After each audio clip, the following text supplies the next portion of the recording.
بياض بيضة ومعلقة من الفازلين، وهنشد التجاعيد وهنشيل التصبغات، هنوحد لون البشرة وهنفتحها من درجتين ل3.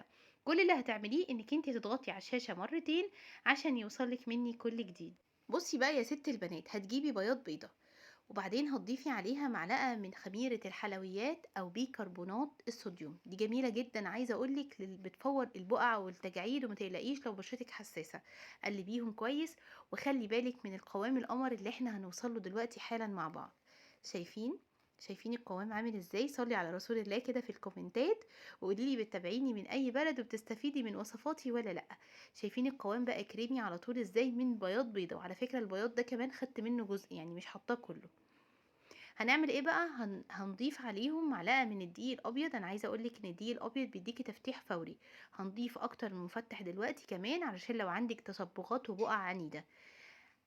ده الدقيق الابيض هنضيفه، هنقلبه كويس جدا. طبعا لازم تدمجي المكونات كويس قوي. فيتامين سي، يعني هناخد من عصير الليمون فيتامين سي. طب انا لو بشرتي حساسه من الليمون، ممكن تضيفي سي فيتامين سي اويل، او ممكن كمان تضيفي عصير برتقال، معلقه صغيره من عصير البرتقال او اليوسفي. هنا هنضيف معلقه من البن، من اكتر الحاجات اللي بتنشط الدوره الدمويه. قلبي بقى القهوة كويس. القهوة كافيين، وزي ما قلتلك بتنشط الدورة الدموية وبتديكي كده احمرار جميل لما بتغسلي وشك من الماسك. وبعدين هنضيف هنا معلقة من الحنة البيضاء. الحنة البيضاء من اكتر الحاجات طبعا اللي هي بتفتح الاسمرار والبقع الغامقة وبتوحد لون البشرة وبتشيل الكلف والنمش. اي تصبغات في الجسم كمان بتشيلها تماما. قلبي كويس قوي قوي بالشكل ده. عندك جل صبار او عسل ابيض، الاتنين ينفعوا، ده او ده، يعني متضيفيش الاتنين مع بعض. من اكتر الحاجات اللي بتصفي وبتدي نضارة هي العسل وجل الصبار، كمان بيفتح البقع وبيدي ترطيب عالي جدا. قلبيهم بقى كويس. لو هتضيفي جل صبار يفضل انك انتي تختاري جودة كويسة من مكان كويس ومضمون.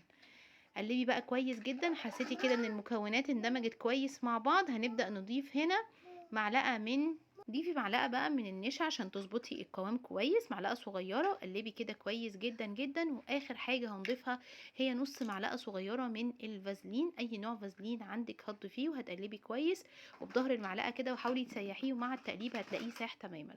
اعملي سكراب خفيف بالقهوة وزيت الزيتون للبشرة في الاول، واغسلي بشرتك من السكراب، وبعدين ابتدي طبقي الوصفة دي على بشرة نظيفة. هتسيبيه بالظبط نص ساعة وبعدين تغسلي البشرة. مهم قوي بعد الماسك ده انك انتي ترطبي كويس قوي وتقفلي كمان المسامات بمكعبات النضارة. هتمرري المكعب على البشرة بالكامل وبعدين رطبي بالكريم المناسب لبشرتك.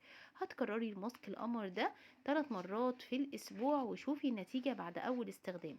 حقيقي هيشد البشرة وهيفتح معاكي. ويلا شير لكل اصحابك علشان يدعولك دعوة حلوة بعد الماسك.